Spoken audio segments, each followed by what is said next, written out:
All right. So, one of the things we spent our last class period together talking about was that the economic situation between World War One, which ends in 1918, and World War Two, which begins in 1939. Both the victors, who are going to struggle with things like the Great Depression, and the losers, who are going to struggle with the aftermath of losing the war, are going to suffer immensely economically. And we said that one of the things that happens is states are going to become active in trying to be parts of the solution to the economic crises in their country, as opposed to following the Adam Smith model of, well, the best policy for a government to do economically is laissez-faire, leave it alone. In places like the democracies of the United States, we try to solve the problems of the Great Depression with the policies of Franklin Roosevelt, who's president, and the New Deal. Places like in totalitarian states like Germany, they're also going to try to solve their economic crisis through government spending. In the case of Hitler, through rebuilding the armies and stopping paying reparations and trying to end runaway inflation. Argue Hitler was successful in that, but it's going to have a very, very long-term cost. There's a third state that has lost World War One, or a second state that lost World War One, I should say. And that was Russia. And we said Russia is going to collapse. The Russian Empire is going to collapse in World War One, at the end of World War One, and there's going to be a successful communist revolution. The communists in Russia are called the Bolsheviks, and the Bolsheviks are going to come to power under the leadership of Vladimir Lenin. And then I told you that Lenin successfully wins a civil war at the end of World War One, but he dies before he really has the chance to implement the policies of communism. And I told you that the real implementation of the policies of communism are going to be left to the person who succeeds him. Well, that person who succeeds him is one of the great butchers of the 20th century. His name is Joseph Stalin. I believe there are three true butchers of the 20th century: Adolf Hitler, Joseph Stalin, and a Chinese leader named Mao Zedong, who we'll talk about much weeks from now. If I can make the argument that you're as bad as Hitler, that tells you everything you need to know about this guy. Joseph Stalin comes to power after Lenin's death, and I cannot emphasize this to you enough. He's a lunatic, but it's his goal is to make Russia, an actual functioning communist state. Now, from this point forward, the communists, the Bolsheviks, changed the name of Russia to the USSR, the Union of the Socialist Soviet Republic, also known as the Soviet Union. So from here on out, whenever we talk about the Soviet Union, we're talking about the Russian state that was communist. So the Russian Empire has collapsed, and we're replacing it with the USSR. Stalin seizes power after Lenin's death. Like Hitler, he is a totalitarian leader, which means all power. All power. One of the things he's going to do is he's going to murder any opposition or perceived opposition he's going to have. This includes liberals who want democratic reforms, the educated middle class, supporters of the royal family who the Bolsheviks killed in the Russian Civil War, and church leaders. This is an important thing I need to tell you about communists.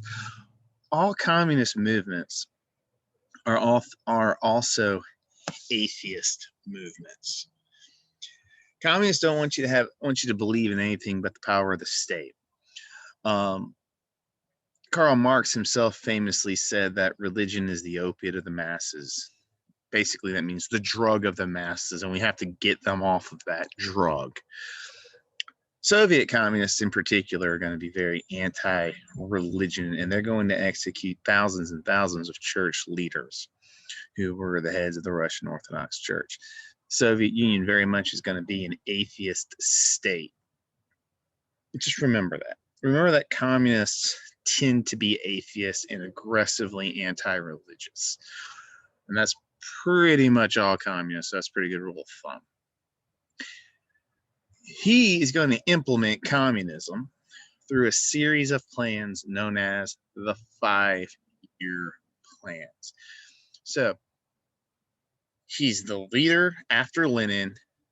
There hasn't been a stable period to actually implement communism yet. And now he's going to implement the ideals of communism, or at least Russian communism, through a series of plans called the FiveYear Plans. So let's talk about the FiveYear Plans. These are a series of plans starting in 1928 that are designed to increase industrialization and agricultural output.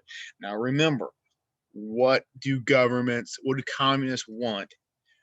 They want the entity to control, the state to control everything. And the communist ideal is everyone works equally, everyone shares equally in the bounty of the state. In this state, the economy is going to be completely controlled by the government. This is going to introduce us to a new term that we need to know. Command economy. A command economy is an economy run by the government. Know that term. This is an example of a command economy. Now, what are they going to do? Well, the first thing you have to do, if the plan is for the government to control everything, is you have to take away all private property from citizens. Who is the biggest group of landowners in the Soviet Union? Peasants. Millions and millions of low-class peasants who owned small farms. Now, these people were not wealthy, and this was one of the groups of people the Bolsheviks really had told, hey, you guys are poor, back us, and we can make a better life. Lenin targeted peasants. He also targeted industrial workers.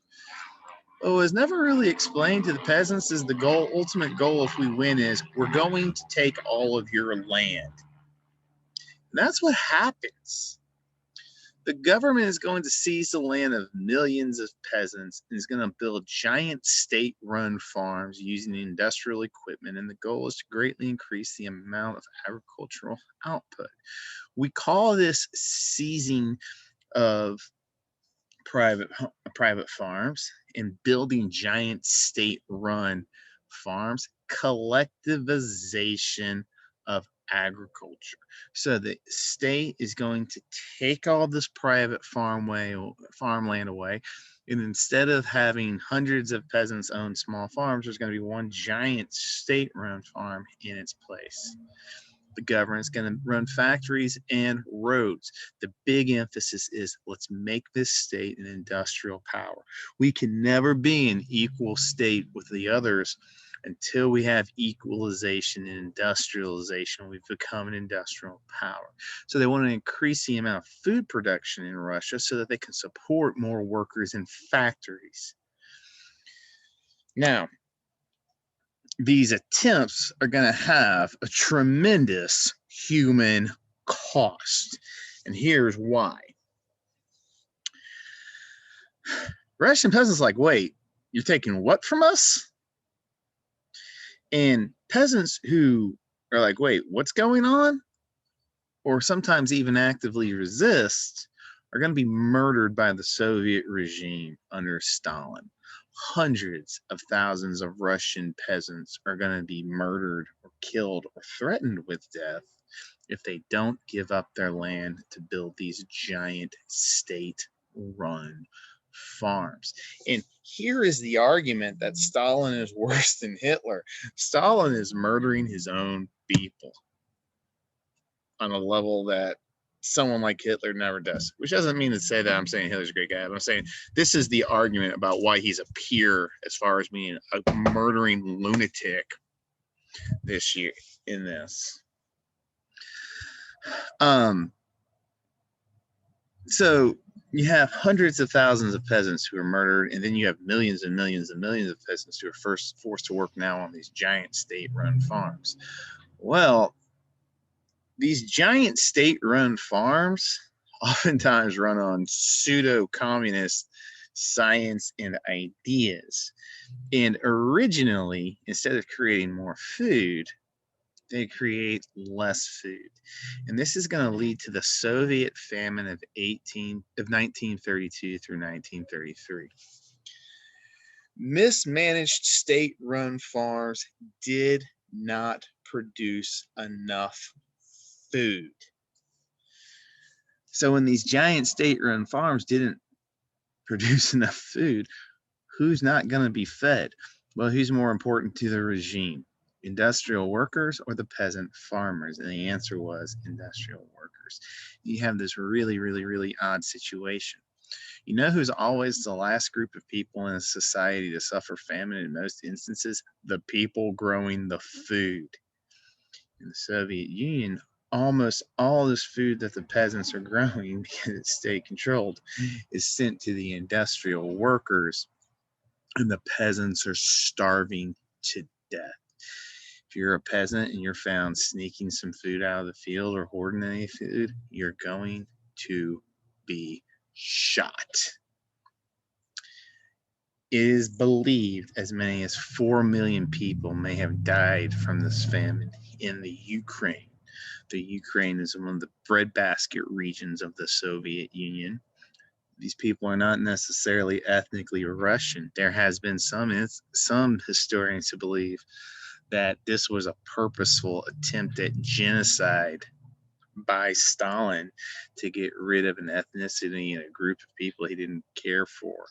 But I've said this before in this class, I can't think of a much worse way to die than the slow burn of starving to death. And because the Soviet Union was communist, many of these atrocities are being hidden from the West. This is a really moving picture of a region in the Ukraine where you just have people starving to death on the streets who just don't have the energy to go on anymore.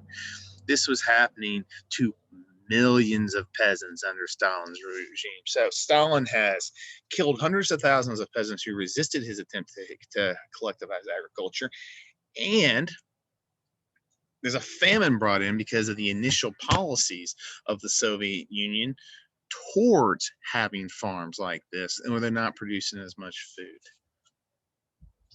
It's a disaster.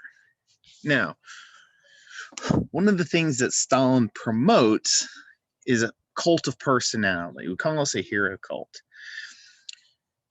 All the propaganda in the Soviet Union is towards Stalin is this great and wonderful and all-wise leader. He's amazing. Nothing negative can be said about him.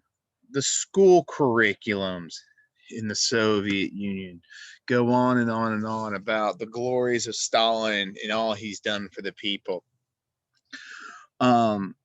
He's presented as an all-wise, all-powerful, all-knowing leader who is to be revered and respected at all times. And you have this entire generation of Russians going through this process of Stalinization, of propagandizing the ideas of Stalin when he's actually a murderous butcher. Now, after 2 cycles of 5-year plans, you have to say this. The Soviets' industrial capacity was increased. And also, ultimately, the Soviet Union will be providing more food. So the goals of the 5-year plans were met. And by the way, the whole point of the 5-year plans was in 1928. We want to produce this much food and this much industrialization in 5 years. And when the first 5-year plan ended, they went on to a second one and then a third one. So Stalin had things he could brag about. Hey, look at us. We have more industrialization. Hey, look at us. We're ultimately providing more food. But he could gloss over, the cost of millions and millions and millions of people's lives who starved to death originally and who I murdered when I took their farms away. Now, Did I mention that Stalin was a murderous nutbag? One morning in 1936, Stalin wakes up and comes to the very clear-minded, level-headed decision that everyone is out to get him. So what does he do? He kills a lot of government leaders and military leaders. Basically, the entire generation of leadership in the government and in the military that had brought him to power, that had supported him, he executes and brings to power a new group of elites who were a younger generation who had been brought up in the hero worship of him. Now, here's one of the creepy things. I think many of you have read the book 1984. The inspiration of much of what happens in 1984 is going to be the actual actions of Stalin. When Stalin executed a government leader, and many times high-level government leaders, he had an entire team of artists whose only job it was to try to remove them from all public records and erase their memory. This is a very famous example of this. The tiny guy to the left was a murderer. He was actually in charge of much of the collectivization of agriculture.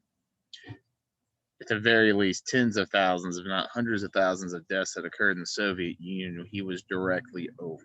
I'm not asking you to feel any pity or remorse for him.